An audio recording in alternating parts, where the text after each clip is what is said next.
Muy buenas tardes, bienvenidos sean a este su canal Sofía Channel en YouTube. Al micrófono su amigo José Mario Hernández, quien les agradece la gentileza de poder contar con su sintonía una vez más. El día de hoy les he preparado un video que viene a cerrar el ciclo que comenzamos con el antepenúltimo video. Esto es, iniciamos a hacer una revisión del poder con el video de la modernidad a la posmodernidad. Después revisamos el libro de Byung-Chul Han referente a la sociedad del cansancio. Para cerrar este círculo sobre el poder, el día de hoy revisaremos nuevamente tanto a Michel Foucault como a Byung-Chul Han para poder hacer un viaje que nos va a llevar directamente al psicopoder en el hipermodernismo. Pero antes de comenzar, quiero pedirles, por favor, que se unan simbólicamente desde sus casas para darles un aplauso a dos nuevos integrantes que se alinean o que pasan a formar parte de la pandilla de Sofía Channel. Me refiero, por supuesto, a Sonia Prager y Sonny Lee. Bienvenidas sean. Ojalá y encuentren aquí todo lo que están buscando. Y si no, háganmelo saber. Pues bien, entonces, sin más dilación, demos inicio al video, insisto. El nombre es El psicopoder en la hipermodernidad.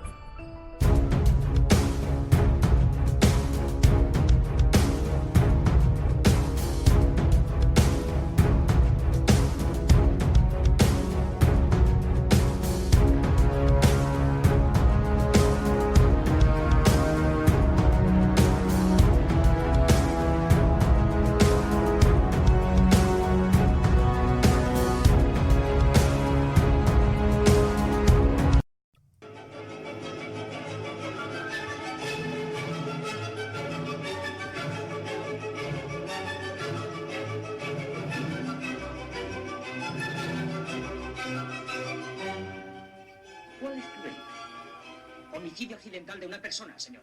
Excelente. Emprendedor, agresivo, listo, joven, cruel, vicioso. Servirá. Lo siento, Alex. Esto es por tu bien.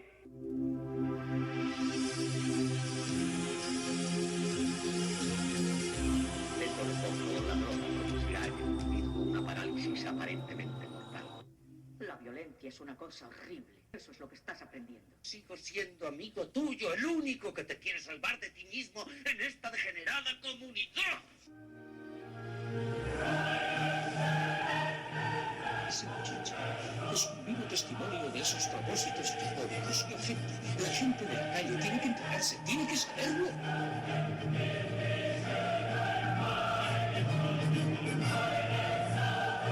He sufrido como un verdadero condenado.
understand that the answer eluded me because it required a lesser mind, perhaps a mind less bound by the parameters of fiction. Thus, the answer was stumbled upon by another, an intuitive program, initially created to investigate certain aspects of the human psyche. If I am the father of the Matrix, she would undoubtedly be its conscious level. How this answer functioned, it was obviously fundamentally was creating the otherwise contradictory systemic anomaly that, if left unchecked, might threaten the system itself. Ergo, those that refuse the program, while a minority, if unchecked, would constitute an escalating probability of disaster. This is about Zion. El psicopoder en la sociedad hipermoderna, basado en el libro homónimo de Byung-Chul Han. El hombre más poderoso es el que es dueño de sí mismo. Séneca. Mucho antes de la invención de las redes sociales, una muchachita llamada Jenny Holzer, nacida en Ohio en 1950, descubrió a mediados de los 70 una forma para denunciar las injusticias y abusos ejercidos sobre la población. Colocaba carteles en Times Square y alrededores con textos que llamó truismos. Y estos eran textos contundentes y que llamaban la atención, al mismo tiempo que invitaban a otros a hacer lo mismo. Su salto a la fama llegó en 1982, cuando se atrevió a reprogramar un cartel publicitario de luces LED con mensajes en Times Square en Nueva York, como el que aparece aquí en esta imagen, que reza: protégeme de lo que quiero o de lo que deseo. De la misma manera, realizó su obra es bastante extensa, ha realizado estos mensajes por todo el mundo, mensajes como este, que está en la plaza de Milán, que dice: la religión causa más problemas de los que resuelve. Recuerda que siempre puedes, lo que no se alcanza a ver, dice, cambiar. Y otro más, en Milán, que dice: el abuso del poder llega sin sorpresa. La acción causa más problemas que el pensamiento. Entonces, todos esos son una buena manera de cambiar nuestro paradigma frente al poder y de enfrentarlo directamente, aunque de manera inteligente, ya que el poder requiere de la resistencia para poder existir.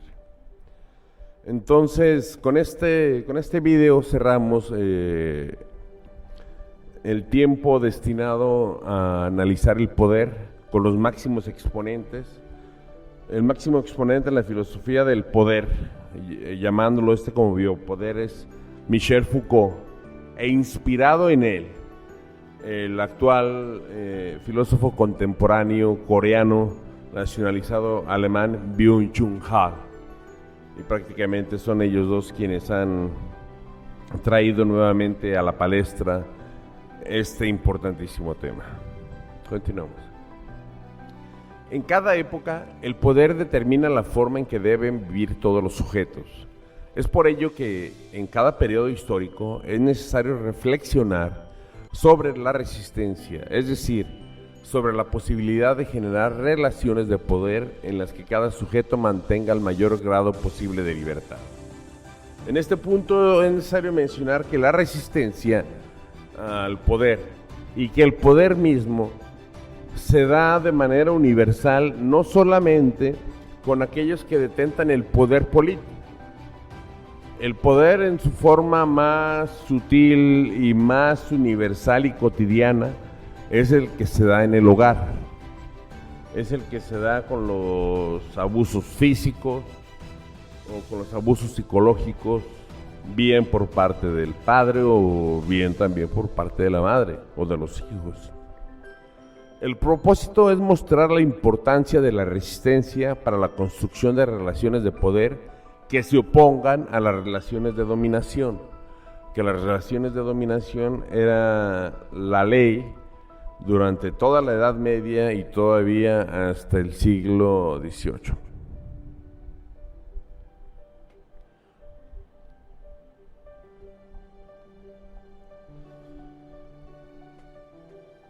Michel Foucault sostiene en El sujeto y el poder que su objetivo ha sido elaborar una historia de los diferentes modos por los cuales los seres humanos son constituidos en sujetos. Por tanto, no es el poder, sino el sujeto, el tema general de su investigación.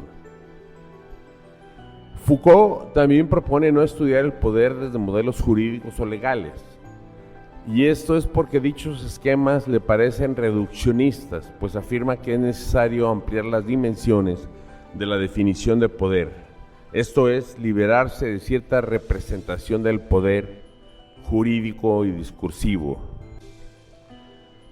Citando a Foucault, en las relaciones humanas, cualesquiera que sean, relaciones amorosas, institucionales, económicas, el poder está siempre presente. Quiero decir, la relación en la cual el uno quiere tratar de dirigir la conducta del otro. Estas relaciones de poder son relaciones móviles, en otras palabras, que pueden modificarse y que no están dadas de una vez por todas. Es precioso, entonces, para que se ejerza una relación de poder, que haya siempre de los dos lados al menos una cierta forma de libertad es imprescindible.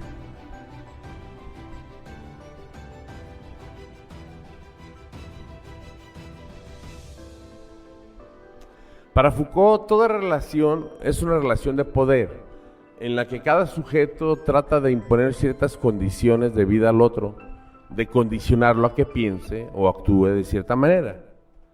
Por ser la expresión de una voluntad libre, porque somos libres, no siempre concedemos validez ni valor a un mismo modo de vivir. Cuando la concepción al respecto cambia, se modifica también la relación de poder que se funda en tales valoraciones.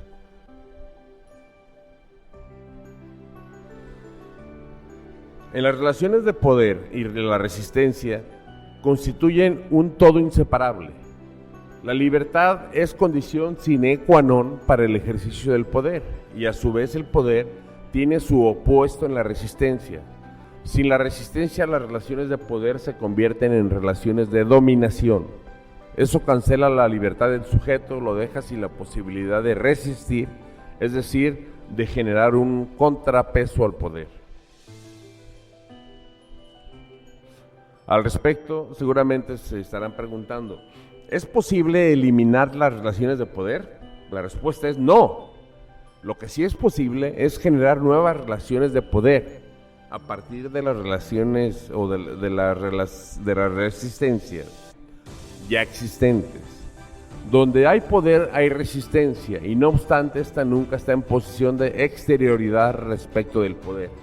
Lo que quiere decir, la resistencia no tiene que exponerse personal y ubicuamente frente al poder. La resistencia tiene que estar en todos los actos de los ciudadanos, bien sea a través de la resistencia civil, bien sea a través de la resistencia pacífica como Gandhi, bien sea con el modelo, por ejemplo, con el de Jenny Holzer.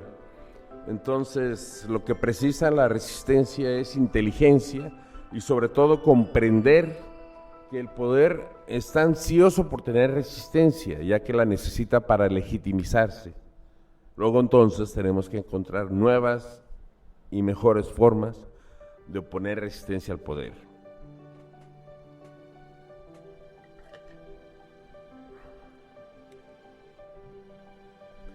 Y recordando sobre todo que sin resistencia no existe el poder.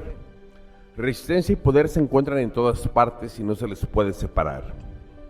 La resistencia propicia nuevas formas de subjetividad a través del rechazo de este tipo de individualidad que nos ha sido impuesto durante siglos. Por ejemplo, los niños, los bebés varones visten de azul, los bebés que son hembras tienen que vestir de rosa, o las labores del hogar tienen que realizarlos las hijas, porque los hijos se tienen que preparar para el futuro y para la calle, por ejemplo.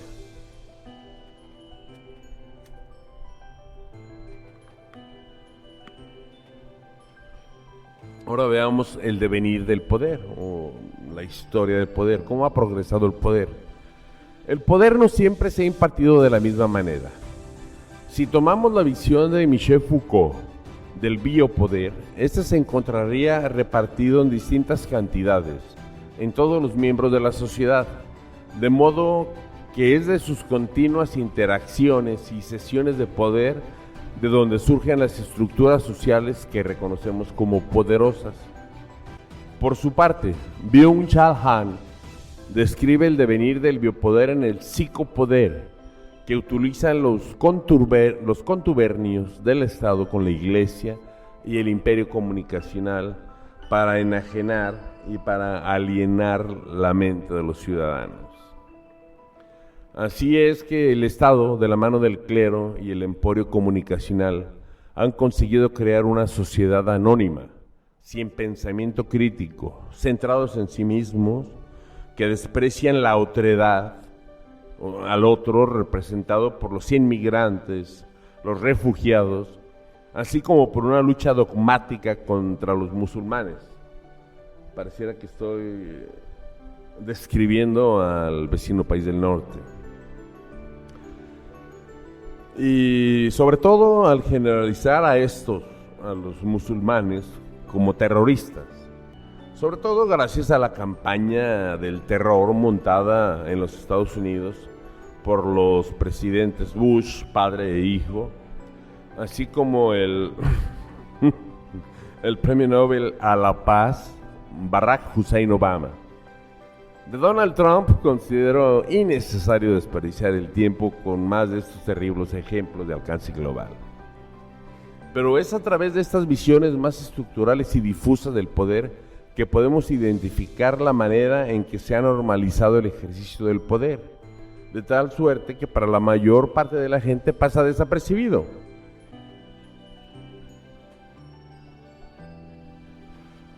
En el siglo de las luces, el siglo XVIII, con la Revolución Francesa y la Revolución Estadounidense de las 13 colonias, la estructura del poder político cambió. Se negó a que todo el poder se encontrase en las mismas manos. De esta manera, surgen por vez primera la división en los tres poderes republicanos: el poder legislativo, el ejecutivo y el judicial. Con el siglo XIX y la Revolución Industrial surge el cuarto poder, que es el imperio mediático de comunicación o los medios de comunicación masivos, ya que la capacidad de crear opinión pública y moldearla se volvió central en la construcción de cualquier democracia y empezó a funcionar como un nuevo tipo de poder para balancear a los tres, ya que a los periódicos les interesaban los escándalos políticos para vender más y estos luego repercutían en los votos que cada partido recibía. Finalmente, desde mediados del siglo XX, estamos presenciando el surgimiento del quinto poder, la sociedad civil. Aunque los lobbies, aunque el cabildeo tenga muy mala prensa porque se asocia habitualmente a la imagen de alguien realizando corrupción, pasando maletines llenos de dinero a cambio de prebendas y de favores políticos. Lo cierto es que la participación de las organizaciones no gubernamentales en la política puede ser tan beneficiosa como perjudicial, al igual que los otros cuatro poderes. Es cierto, pueden corromperse, pero también pueden servir para defender los intereses de los ciudadanos organizados en torno a alguna idea.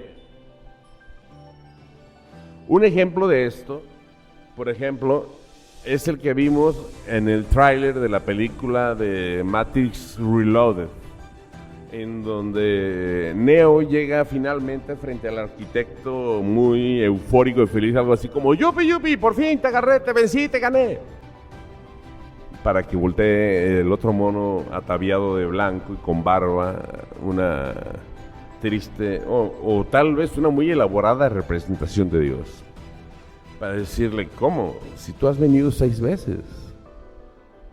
O sea, has venido 5 veces y con esta es la sexta y yo te estaba esperando. Y nosotros te creamos a ti porque te necesitamos para que funcione todo el enredado de la simulación. Entonces esto viene a caer nuevamente con el concepto que habíamos hablado sobre la resistencia, ya que esta metáfora de la resistencia es la de que tenemos que ofrecer resistencia al poder, pero no a la resistencia que legitima el poder en turno.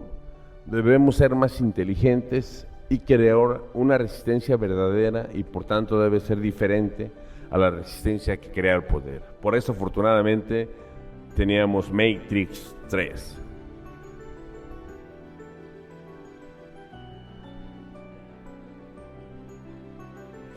Ahora bien, recuerdan seguramente este esquema, es el de la normalización del poder de Michel Foucault.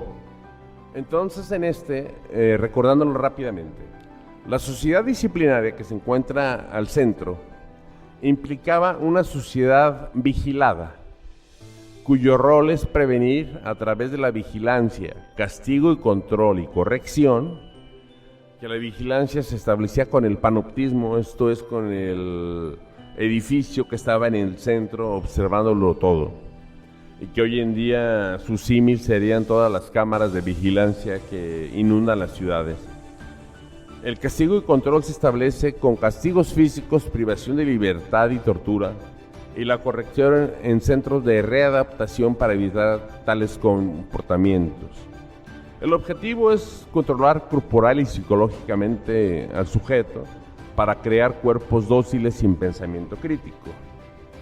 Por eso, o a esta razón, es a la que alude el haber insertado el tráiler de La Naranja Mecánica.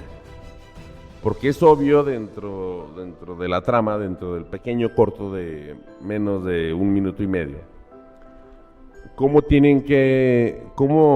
someten a un tratamiento de control mental al líder de la banda, ¿no? Continuando con la normalización del poder, tenemos hacia la derecha, hacia su izquierda, que la sociedad disciplinaria elabora normas, esto es, las leyes, cuando se hacen leyes, se legitima algo. Cuando estableces una norma es para hacer que las cosas sean normales, que se estandaricen y que sean igual. Por eso, por ejemplo, tenemos normas oficiales mexicanas, la NOM, para cualquier instrumento, herramienta o bien que se produzca en México, como una manera de estandarizar los controles de calidad y sobre todo garantizar el buen funcionamiento. Entonces, una vez normalizado, se establece qué es lo permitido y qué está prohibido. ¿Y dónde se aplica? Pues en las instituciones de encierro. Lo más importante es que utilizan el lugar en donde el ser humano es más vulnerable, que es en la infancia y la adolescencia, o sea, a través de las escuelas. Por eso la escuela procesa personas para producir obediencia. Y esto tiene que ver o está relacionado con la intención de haber puesto el tráiler de la película The Wall de Pink Floyd. ¿Estamos de acuerdo? Ok. ¿Cómo nos afecta la normalización del poder? Ahí les van 4 ejemplos rápidos. Milenio dice que de ser detectado ebrio, incompleto, completo, en San Pedro Garza García, Nuevo León, o cometer cualquier infracción administrativa, la multa será de los 100 a 300 cuotas del salario mínimo, es decir, de 7 a 21,000 pesos. Y en el caso de que alguien vaya texteando por primera vez, la multa puede llegar hasta los 42,000 pesos. De la misma manera, quienes sean sorprendidos reincidiendo en conducir bajo el efecto del alcohol, la multa también puede llegar a los 42,060 pesos con el mismo tratamiento y arresto de 24 a 36 horas. Caray, existe una norma básica de la jurisprudencia del derecho que dice que el castigo tiene que ser proporcional al acto, al delito. Y comprendo claramente que la intención, o sea, una cosa es si la intención fuera salvar vidas, Entonces, ¿para qué hacemos esto como una forma de recaudación velada? Ya que cuando analizamos los resultados, por ejemplo, del operativo antialcohólico en la ciudad de Guadalajara y la zona urbana en México, y la zona conurbada en México, nos encontramos con que el resultado prácticamente solamente funcionó el primer año. Ya no funciona en absoluto para prevenir muertes y accidentes. Pero como una manera de aumentar el flujo, el caudal de ingresos para la tesorería es algo extraordinario, y para fomentar la corrupción seguramente igual. Otra cosa realmente inverosímil que solamente sucede en México. Bueno, ya pasó una vez en Estados Unidos, cuando a algún presidente idiota se les ocurrió prohibir la venta de bebidas alcohólicas en Estados Unidos entre el 16 de enero de 1920 y el 6 de diciembre de 1933. ¿Esto para qué sirvió? Para crear todas las bandas de contrabandistas de alcohol. Lo mismo sucede con las drogas. Estados Unidos, ese ente omnipotente que en donde quiera quiere meter mano, ya que los Estados Unidos representan el 2% de la población mundial aproximadamente, y sin embargo consumen el 80% de las drogas ilegales. Y es por eso que ahora resulta que nos quieren hasta imponer aranceles extraordinarios a las importaciones, ¿no?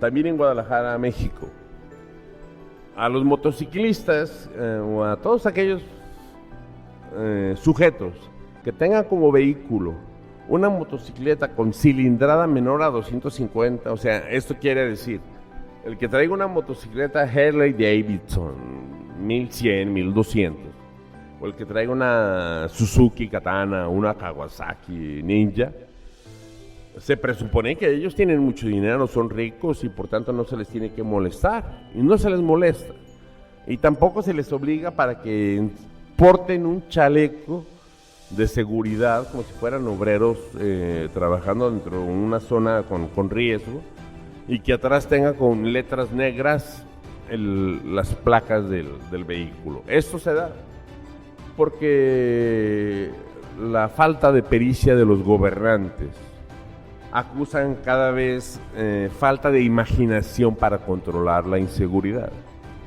Y en esta ciudad, mi ciudad, es habitual que se formen pequeños grupos o duetos de personajes que andan en estas pequeñas motos, en las scooters, y asaltan personas al salir de los bancos con dinero. Pero ojo, nuevamente, la solución no es la represión, no es aplicar el poder de manera brutal, y tampoco sancionando a los inocentes y violando sus derechos. La solución debería ser en México, primero comenzar con la educación de verdad, y después crear empleos dignos, como dice la Constitución, y bien remunerados. Y la cosa más ridícula que sucede en México, bueno, que sucede en Guadalajara, esto comenzó con el gobierno del Partido Acción Nacional, con la derecha, y ahora se ha ido implementando en más y más estados, que es poner horarios a la venta del alcohol. Caray, si somos adultos y la Constitución nos faculta a los adultos, a los ciudadanos adultos libres, que no tenemos ningún delito, hacer lo que queramos en el marco de la ley, ¿por qué ahora se erigen como si fueran nuestros padres para decirnos a qué hora y qué días podemos beber alcohol? Y sin embargo el pueblo como respuesta no hace nada. Esto es porque estamos en plena etapa del post, es más, ya pasamos el perdón, me apasioné mucho. Ya sobrepasamos el absurdo del hipermodernismo, del posmodernismo, y nos encontramos en el hipermodernismo, en donde los ciudadanos totalmente abúlicos, enajenados y alienados por los medios de comunicación no se dan cuenta de lo que sucede y no hacen nada para remediarlo. La libertad se entiende como algo personal, aunque también algunos filósofos muy pesimistas la ven como una ilusión creada por el neoliberalismo. Y la pregunta es, ¿se puede ser libre en medio de una sociedad sometida? El neoliberalismo se construye con rasgos religiosos y con literatura de pseudociencia, motivación y ayuda personal, para mantener a la gente en un estado supuesto de bienestar y de mejora continua. Por eso la organización de los talleres como el TED y todo ese tipo de charlas o como la acción despreciable de los coaches, que cualquier persona se quiere erigir en coach y en coach ontológico, cuando seguramente ni siquiera conoce el alcance, no conoce la definición de la palabra ontología. Entonces, o sea, el coach ontológico será algo así como el entrenador del ser. O sea, alguien te va a enseñar a ser humano. No hay nada más estúpido que eso, en fin. El neoliberalismo no prohíbe expresarse, al contrario, impulsa la expresión y la resistencia, ya que estos actos legitimizan en el poder el problema, que es cuando los ciudadanos no tienen nada que opinar, pues han sido alienados, como la familia Simpson, por el imperio comunicacional, o como el caso de la naranja mecánica, o como la rosa de Guadalupe, ¿no? O con los famosos libros de pseudociencia y de superación personal, ¿no? El monje que vendió el Ferrari, el libro del secreto, o el alquimista, el poder sin límites, fíjense nuevamente la palabra poder, en fin, toda esta gama de pseudoescritores, o sea, seguramente quisieron ser escritores y al no convencerlo, o al no lograrlo, pues encontraron como clientela a una comunidad mediocre en aumento. Recordarán esto, seguramente, si no me equivoco, que fue la mejor manera como poner en... cómo demostrarles que realmente existe la conspiración de los medios de comunicación, ya que en vimos cómo los medios de comunicación, incluso de cadenas rivales, se unieron para dar el mismo discurso que les pasó la Casa Blanca para hablar que las redes sociales son las que mienten y que Estados Unidos siempre dice la verdad. ¿Ok?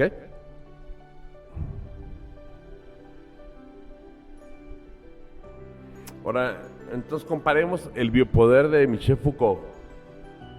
Con el surgimiento de la modernidad se creó una forma de poder llamada el biopoder de Michel Foucault, con el que se pretende manejar la vida del ser humano a través de espacios cerrados, fuertemente disciplinados.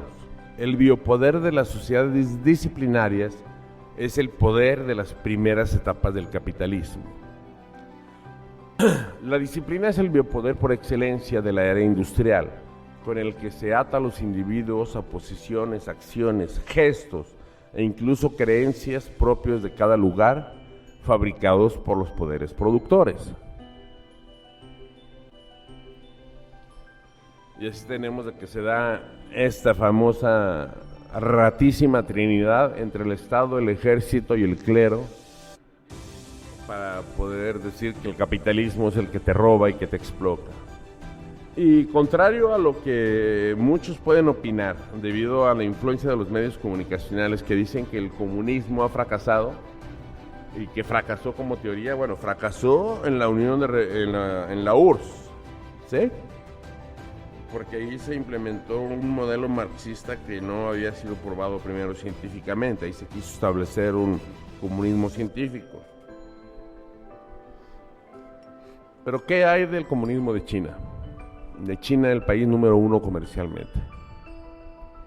O quienes dicen que el capitalismo ha salido campante de este confrontamiento. ¿Qué me dicen de la crisis de 1929? ¿Y la crisis de 1978? ¿Y la llamada crisis del tequila? ¿Se acuerdan? ¿La recuerdan en el 88? ¿Qué me dicen sobre la burbuja inflacionaria en los Estados Unidos que provocó una crisis internacional a causa de los créditos hipotecarios? ¿O qué me dicen sobre la quiebra de Ford, Chrysler y Chevrolet en los Estados Unidos, que tuvieron que ser salvados por el pueblo. Al igual que nosotros salvamos a los bancos y a las carreteras con el Fobaproa, ¿recuerdan? Y encima de esto tenemos, ¿qué hay de la pérdida o de la quiebra del banco más grande del mundo, de JP Morgan, en los Estados Unidos? ¿Acaso no son fracasos del capitalismo? El mejor ejemplo es el saber que los Estados Unidos tienen 50 años emitiendo dinero sin tener respaldo en oro y que al día de hoy su deuda externa ronda u oscila alrededor del 124% en relación al PIB. Esto es, tienen una deuda similar a 14 meses de su producto bruto.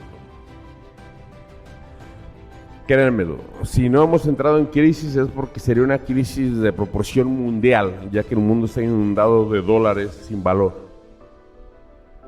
Así como lo escuchan, sin valor. No tiene ningún respaldo, ni en petróleo, porque no lo poseen, y menos en oro, porque ya se lo acabaron. Casualmente, por ejemplo, Fort Knox, que es, se supone, una instalación donde se resguarda el oro, tanto de la reserva de los Estados Unidos como de muchas otras naciones. Por citar un ejemplo, hace 3 meses Alemania le pidió a Estados Unidos que le regresara su oro que le tiene guardado en Fort Knox. Los gringos se hicieron de la vista gorda, como si no entendieran, y pasaron más de 3 meses para que les regresaran y apenas el 40%. Para acabar de hacer esta cosa más tenebrosa, solamente 2 presidentes han visto o han visitado el Fort Knox. Rockefeller y Truman.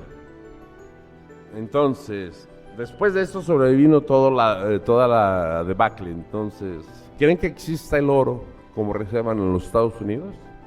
Personalmente, su servidor, cree que no.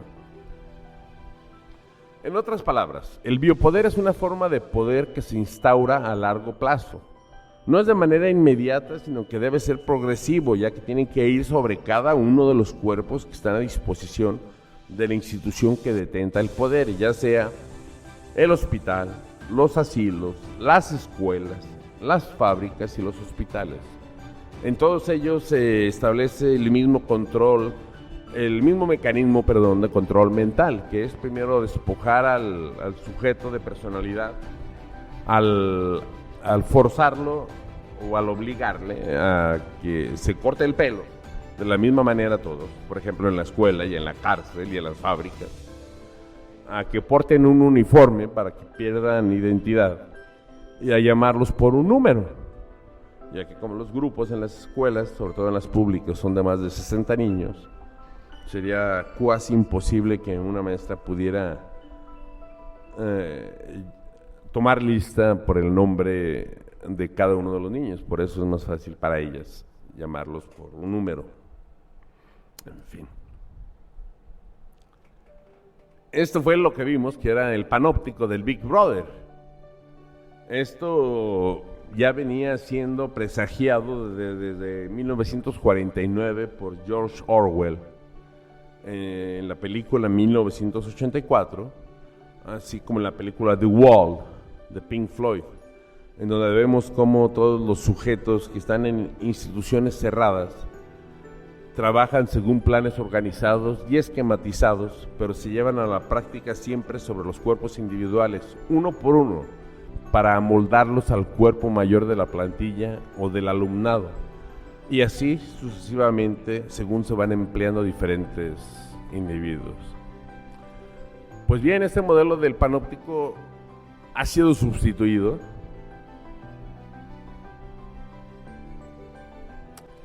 y fue sustituido nada más y nada menos, aunque no lo crean, por esta generación millennial y el empleo de las cámaras de sus smartphones, ya que ahora el vigilante es vigilado.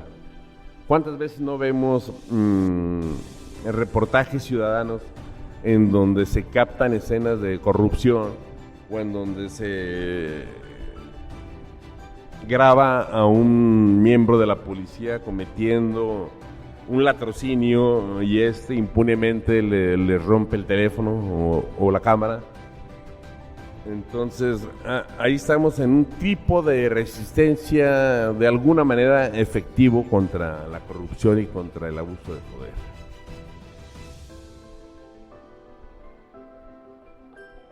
Y lo más importante también, tenemos a Facebook.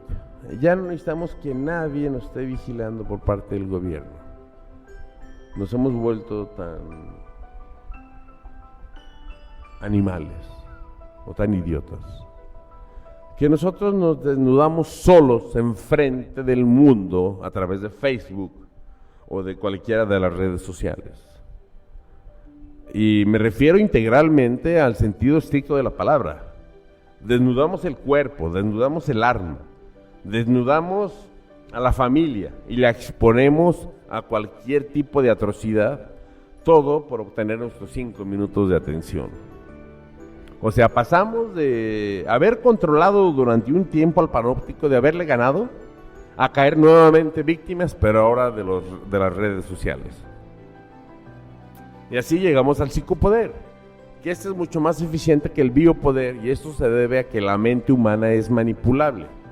Sí, todos somos manipulables, todos, incluso tú, y tú también. También tú, sí. ¿Por qué? Esto no quiere decir que seamos idiotas, por el contrario, es como la hipnosis. Por ejemplo, no se puede hipnotizar a un animal o no se puede hipnotizar a una persona con daño cerebral o con síndrome de Down porque no puede prestar atención y no se puede concentrar.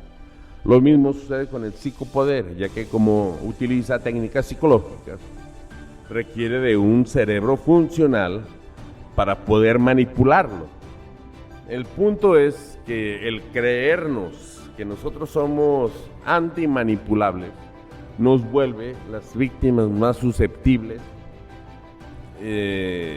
ya que no siempre se puede ser un ser racional. Tenemos nuestros momentos de descanso en los cuales somos vulnerables.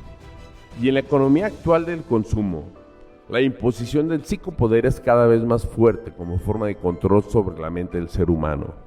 En otras palabras, en la manipulación masiva y explotadora, en donde explotan la atención, el deseo y la memoria a través de un juego mental, una manera de controlar al ser humano de cualquier manera y bajo cualquier circunstancia, aprovechándose siempre de él.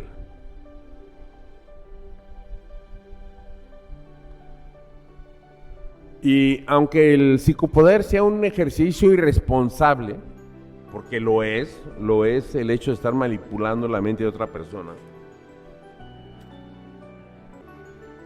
sin contar obviamente con su consentimiento, económicamente hablando genera ganancias a las grandes empresas, aunque denigra al ser humano y provoca un grave retroceso en el pensamiento crítico y libre del ser humano.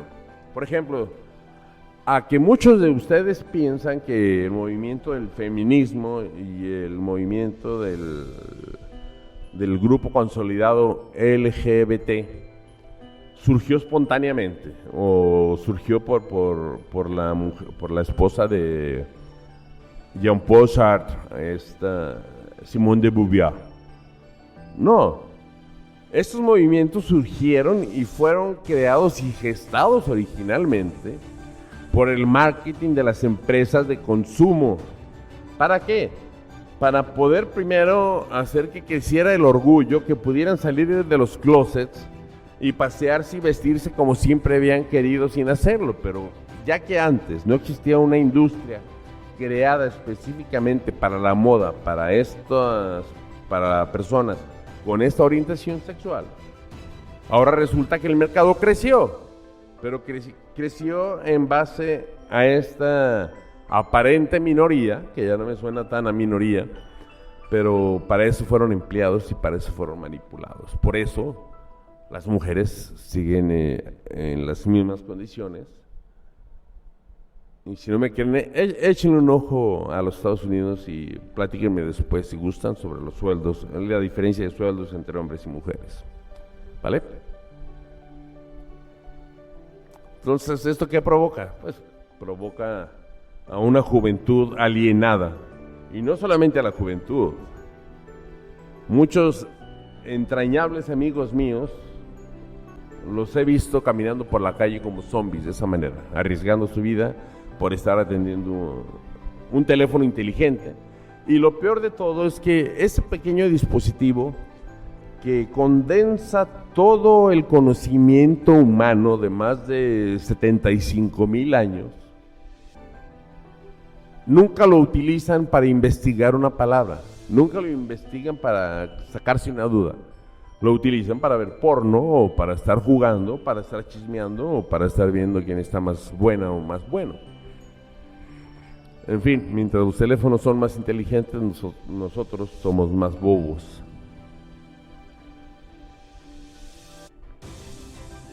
El psicopoder controla a los seres humanos a tal punto de convertirlos en parte de una masa anónima, en especial al grupo de individuos que están a la moda, que necesitan la aceptación de los demás para ser felices. O sea, tienes que estar en la onda, güey.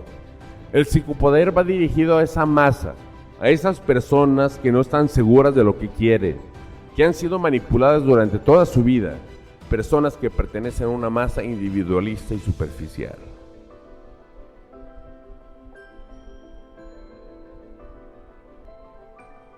Como tenemos aquí en esta caricatura, ¿no?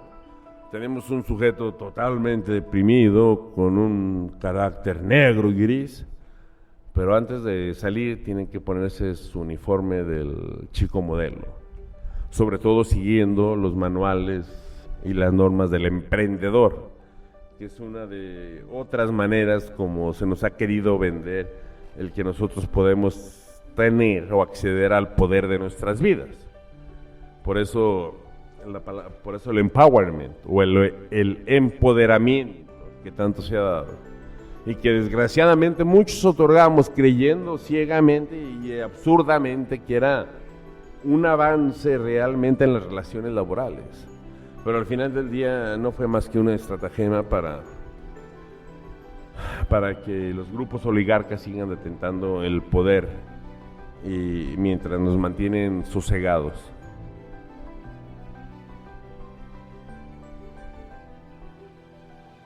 Como dice este amigo, al final me he animado a emprender y ya tengo mi propio negocio. O sea, es un emprendedor.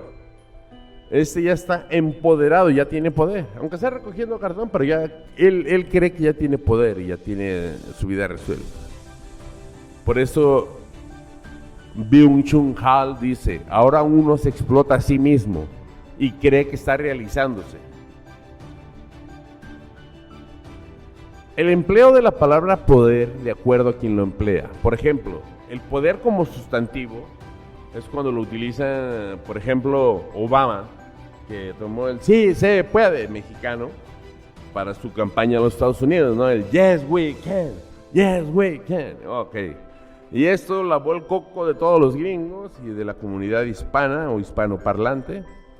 Tenemos también otros medios institucionales que aparentemente buscan descubrir todas nuestras posibilidades trascendentales, como es TED, que todo lo que hace es vendernos el concepto de volvernos en nuestros propios explotadores y en ocupar la función básica del gobierno, que es crear empleos, para que nosotros mismos los creemos, para que sea nuestra inversión la que fracase, ya que de todos los emprendimientos, el 80% fracasan al primer año. Sí, y sin embargo, a día de hoy, en México, las micro, pequeñas y medianas empresas generan el 72% del empleo y el 52% del PIB.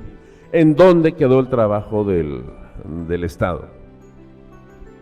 Bueno, quedó en pura corrupción, como lo vivimos con 80 años de tiranía, tanto del Partido Institucional, Revolucionario Institucional, como de Acción Nacional.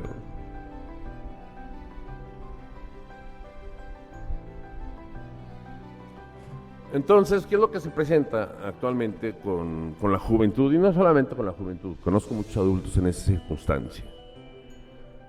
Actualmente se vive una crisis de identidad y de intimidad que retroalimenta la crisis de libertad. Quien fracasa en la sociedad neoliberal del rendimiento se hace culpable a sí mismo y se hace responsable y se avergüenza frente a todos. En lugar de poner a la sociedad o al sistema en su lugar y decir, espérame, me engañaste con esta situación. En fin, en esto consiste la especial inteligencia del régimen neoliberal.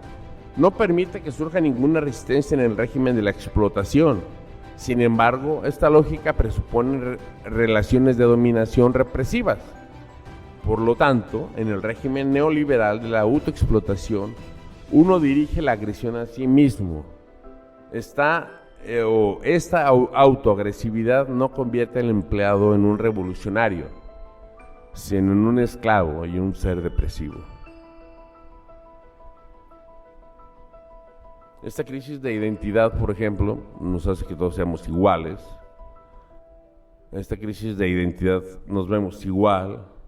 El que se aprovechen de los movimientos nos hace reaccionar de manera agresiva o depresiva. En el peor de los casos, llegar a estos extremos.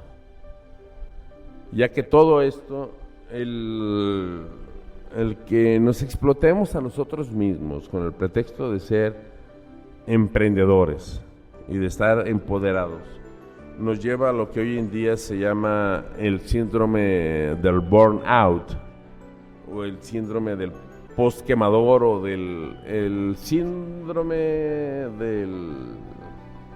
¿Cómo decirlo en español? Es que, por lo que les pongo este avión cruzando la barrera del sonido, es que en ese preciso momento el caza utiliza un dispositivo que se llama post-quemador o burnout. Entonces ese burnout hace que se inyecta más gasolina y más mezcla de oxígeno y gasolina al motor de manera brutal, que el caza acelera y sobrepasa la velocidad del sonido.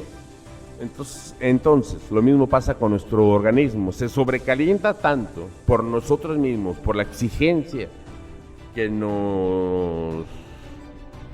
a la que nos sometemos por ser nuestros propios empleados, que de pronto quien se consideraba libre porque tenía un proyecto autónomo de vida, libre de coacciones externas según él, pero realmente es un sujeto que se autosomete a la coacción interna. O sea,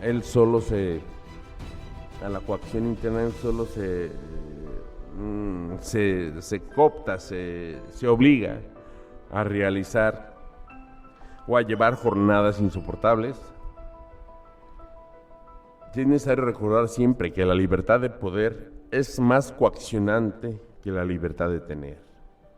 Por eso existen tantos emprendedores, porque quieren más en el poder al decir, yo soy un emprendedor, yo puedo hacer. Y jamás dicen yo no puedo hacer, ni jamás dicen yo tengo. Sí, ya que el poder genera en el cerebro, en el encéfalo, el mismo efecto que las drogas sobre el centro de satisfacción. O sea, nos genera placer. Y la explotación más eficiente siempre será la voluntaria. Aquí está el Burnout Syndrome. El burnout laboral, también denominado síndrome del quemado o síndrome de quemarse en el trabajo, es un trastorno emocional de creación reciente que está vinculado en el ámbito laboral. El estrés causado por el trabajo y el estilo de vida del empleado quien se autoexplota laboralmente, principalmente lo padecen los emprendedores. Esto ya está considerado en Europa como un factor de discapacidad. Y como les mencionaba, bueno, ya no es necesario que nos interrogue la policía o que nos secuestren y que nos torturen para que digamos todos nuestros secretos. O no es necesario ser agredidos sexualmente para que nuestro cuerpo se exponga. Ahora lo hacemos de manera voluntaria, sola, de manera estúpida, en las redes sociales como Facebook. Perdón por la crudeza, pero creo que es necesario llamar, o es menester llamar a las cosas por su nombre. Hasta llegar a extremos como esta casita del árbol, esta casita que cuesta $40 millones, cuya particularidad es que está en el centro un árbol y que es completamente transparente. O sea, yo creo de que escribo un ensayo sobre la sociedad voyeur, porque todos estamos con el ánimo de estarnos exhibiendo frente al público. Y si no, también vale la pena recordar lo que sucedió hace 4 meses, cuando se le obligó a Mark Zuckerberg para que compareciera frente al Senado y explicara qué hizo con la base de datos cuando se la vendió a Cambridge Analytica. O sea, con nuestros datos, todo lo que alimentamos en el Facebook sirve para hacer millonarios a los millonarios. En fin, la sociología del poder. La división entre élites y población se fundamenta en los distintos objetivos e intereses que guían a cada uno de los grupos. Por una parte, el interés de las élites debe definirse en términos de poder y su objetivo será prioritario, será siempre mejorar su posición en la jerarquía. ¿Para qué? Para obtener lo que se llama una acumulación diferencial de poder. Esto es, acumular más poder que los competidores, y esta competición por la acumulación de poder se produce en todos los ámbitos de la sociedad. Entendemos que el poder acumulado es un poder efectivo en la medida que es útil para acumular más poder.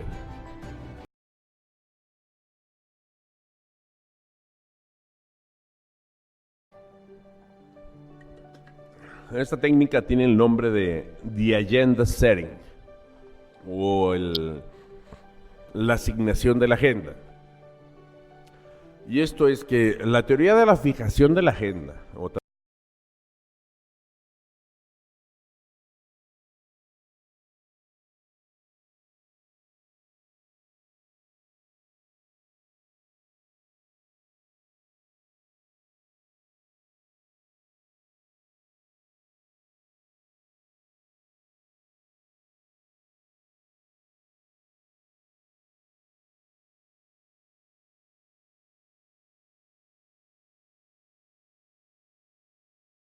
reflexión personal final. ¿De qué hablamos cuando nos referimos, en palabras o en conceptos, situados en discursos o narraciones, en teorías? No deja de haber problemas cuando interviene el lenguaje y dice algo sobre los referentes, a los que son aludidos, a los cuales se acude para lograr su desciframiento.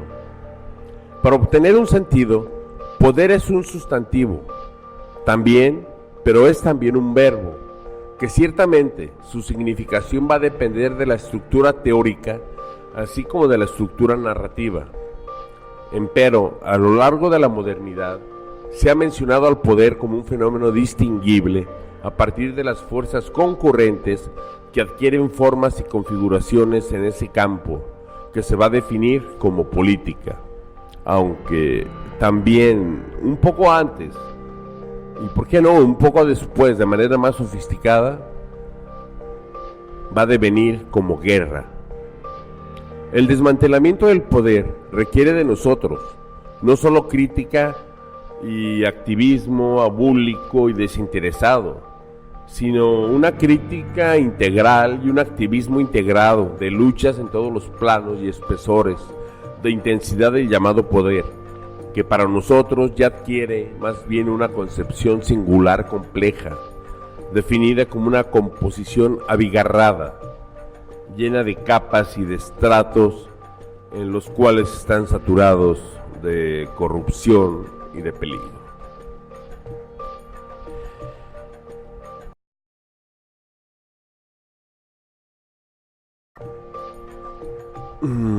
Pues bien, esto es lo que les tengo preparado. Espero que les haya gustado y sobre todo espero que lo hayan disfrutado. Si así fue, por favor, compártanlo con sus amigos, con sus conocidos, amantes, novios, padres, abuelos, bisabuelos también lo pueden ver.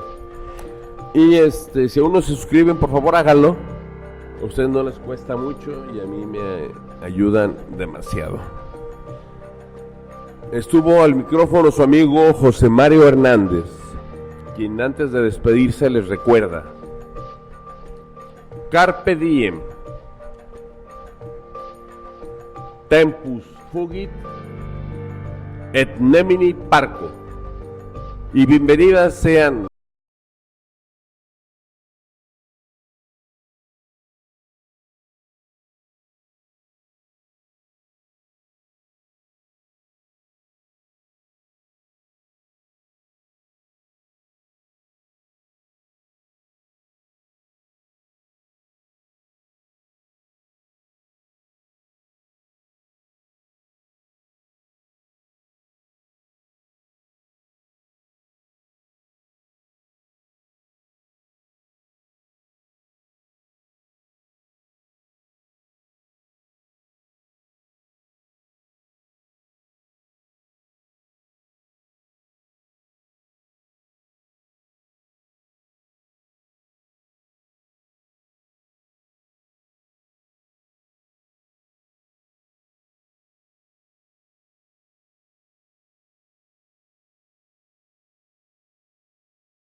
a Sofía Channel, Sonia Prager y Sonny Lee.